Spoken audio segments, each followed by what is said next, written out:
বাড়িতে খাট, আলমারি, শোকেস, ড্রেসিং টেবিলের সাথে সাথে আমাদের কিছু এক্সট্রা স্টোরেজ বা ফার্নিচার থাকে যেগুলোকেও সুন্দর করে অর্গানাইজ করে রাখার দরকার। তো আমিও এইভাবে চেষ্টা করি আমার এক্সট্রা ফার্নিচারগুলোকে অর্গানাইজ করে রাখার। গুড মর্নিং বন্ধুরা, কেমন আছো সবাই? আশা করি সবাই খুব ভালো আছো, আমিও ভালো আছি। আমার এক আকার স্বপ্ন চ্যানেলে তোমাদেরকে অনেক স্বাগত আর ভালোবাসা জানিয়ে আজকের ভিডিওটা শুরু করছি। আজকে হলো মঙ্গলবার আর আজকেও না ওই 5:30 নাগাদ ঘুম থেকে উঠেছি। তবে আজকে না শরীরটা খুব একটা ভালো লাগছে না।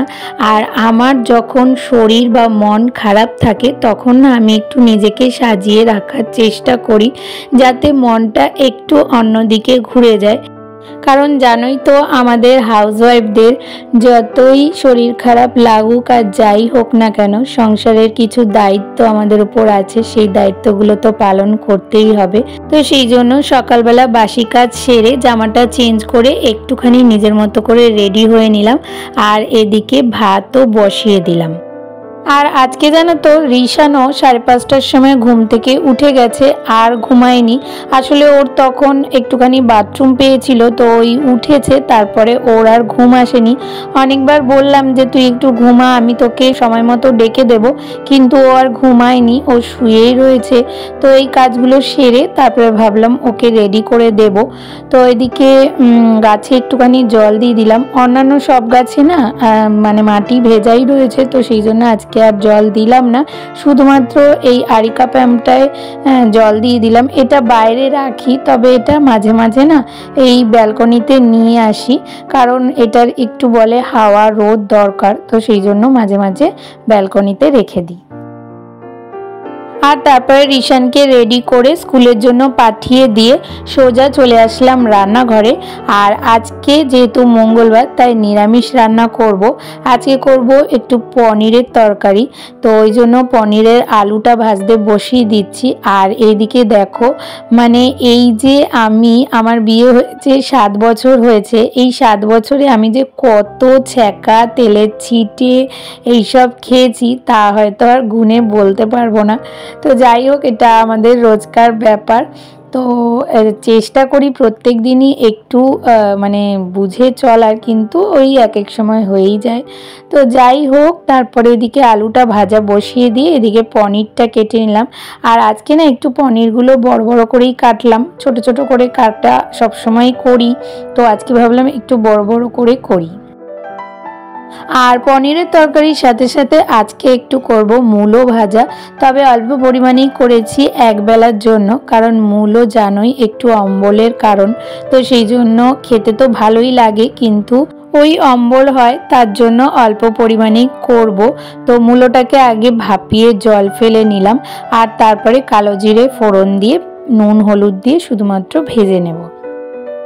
আর তার সাথে তোমাদেরকে বলবো, তোমরা যারা যেখান থেকে আমার ভিডিওটা দেখছো পুরো ভিডিওটা একটু স্কিপ না করে দেখার চেষ্টা করো, আশা করি তোমাদের ভালো লাগবে। আর যদি আমার ভিডিওর কোনো একটা অংশ তোমাদের ভালো লেগে থাকে তাহলে যেসব নতুন বন্ধুরা এখনো পর্যন্ত আমার চ্যানেলটাকে সাবস্ক্রাইব করোনি তারা প্লিজ আমার চ্যানেলটাকে সাবস্ক্রাইব করে দিও।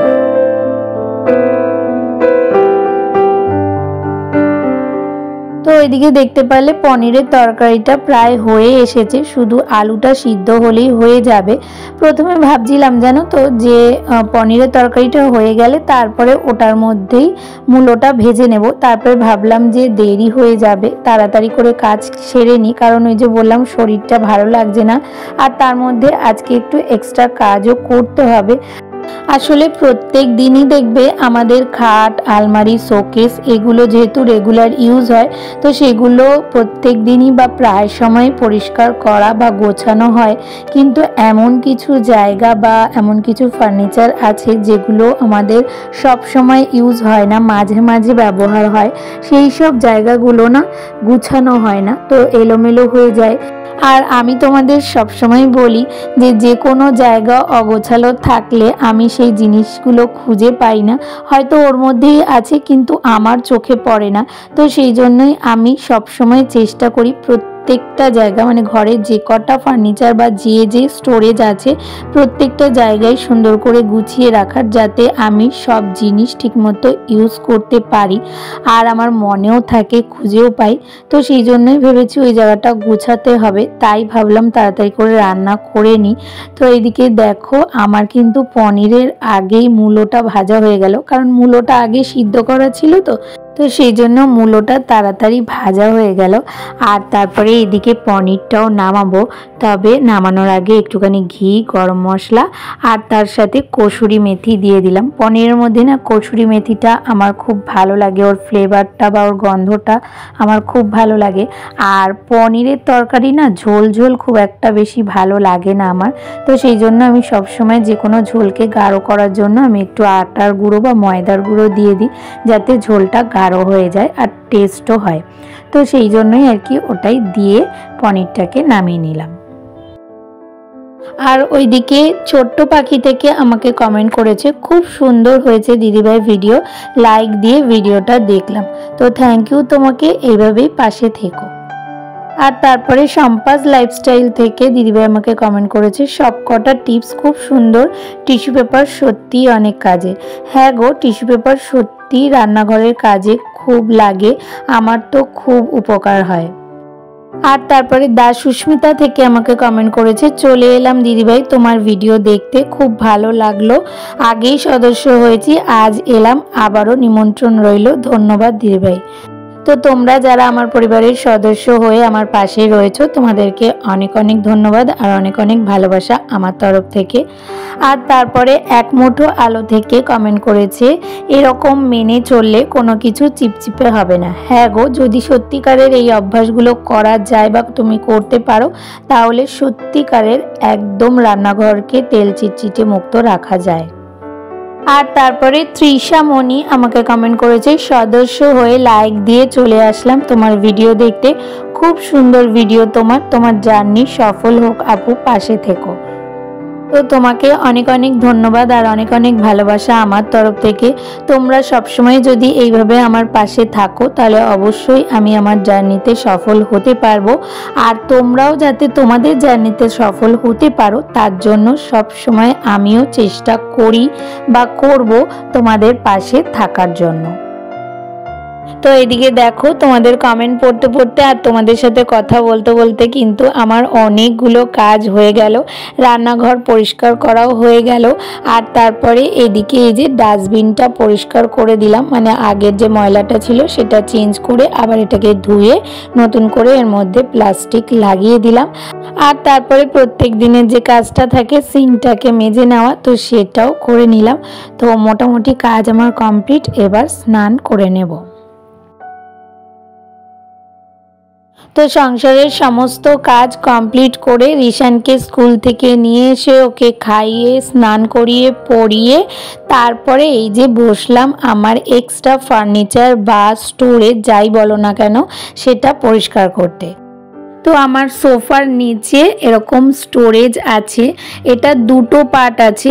এই পার্টটাতে না আমি আমার এক্সট্রা কিছু বাসন রাখি, বিশেষ করে থালা বাটি গ্লাস, তো যেগুলো আমি লোকজন আসলে ব্যবহার করি, যে জিনিসগুলোর মধ্যে খেতে দিই, তো সেই জিনিসগুলো আমি এখানটা গুছিয়ে রেখে দিই। তো এটাই আজকে পরিষ্কার করব। তো এই যে দেখো কত ধুলো ঝুল জমেছে।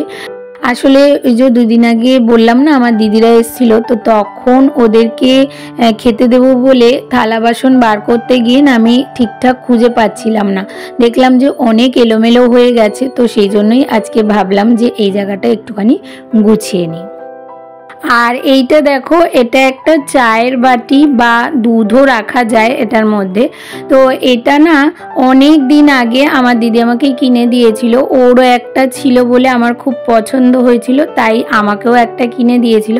তবে এটা না ইউজ করাই হয় না, তো ভাবছি যে এটাকে ইউজ করে ফেলবো। আসলে আমার যে দুধের বাটিটা আছে না এখন, ওটা স্টিলের, ওটা না গ্যাসে বসালে বড্ড কাত হয়ে যায়, তো সেই জন্য ভেবেছি যে এটা ইউজ করব। ওটাকে বাদ দিয়ে দেবো। আর ওটা একটু ফেটেও গেছে, ফাটা জিনিস ইউজ করতে নেই বলে সবাই, তো সেই জন্য আর কি ওটা বার করে নিলাম। আর তারপরে এখানে এই বোতলগুলো দেখো বেশ সুন্দর, তবে খুব বড় বলে আর ইউজ করা হয় না।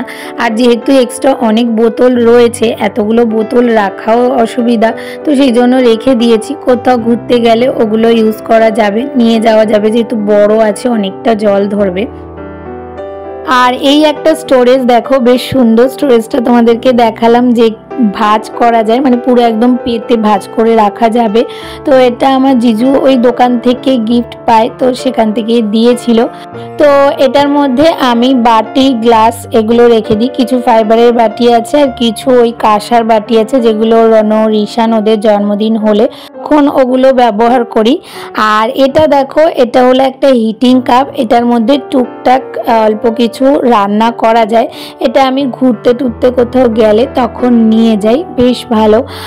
আর তারপরে এদিকে দেখো আরও দুটো বোতল, মানে আমাদের ঘরে না বোতলের কোনো অভাব নেই। আসলে আমার জিজু যখনই গিফট পায় দিদিভাই আমাকে দেয়, তো সেগুলোই রেখে দিই।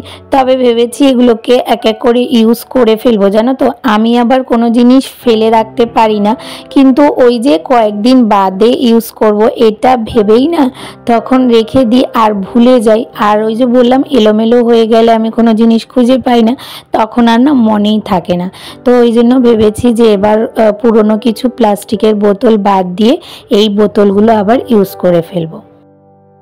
আর এখানে না কিছু কাঁসার থালা গ্লাস আছে, যেগুলো আমি কেউ আসলে খেতে দিই, তো সেগুলোকে রেখে দিলাম। আর কিছু থালা গ্লাস বাটি না এক্সট্রা রয়েছে, যেগুলো ইউজ করা হয় না বা খুব একটা কোয়ালিটিও ভালো নয়, তো সেগুলোকে দেখো ওইদিকে আলাদা করে রেখে দিলাম।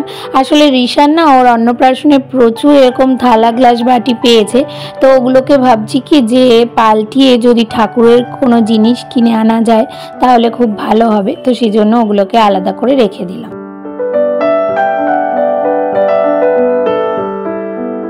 তো এই হলো আমার এক্সট্রা ফার্নিচার বা স্টোরেজ।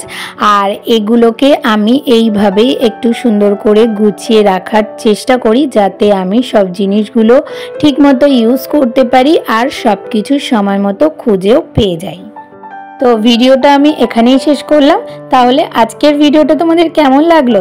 ভালো লাগলে একটা লাইক, কমেন্ট, শেয়ার আর সাবস্ক্রাইব করে পাশে থেকো। আর নোটিফিকেশন বেলটাকে অবশ্যই অন করে অল করে দিও। তাহলে দেখা হচ্ছে নতুন একটা ভিডিওর সাথে। ততক্ষণের জন্য তোমরা সবাই খুব ভালো থেকো, সুস্থ থেকো আর অনেক অনেক স্বপ্ন দেখতে থাকো।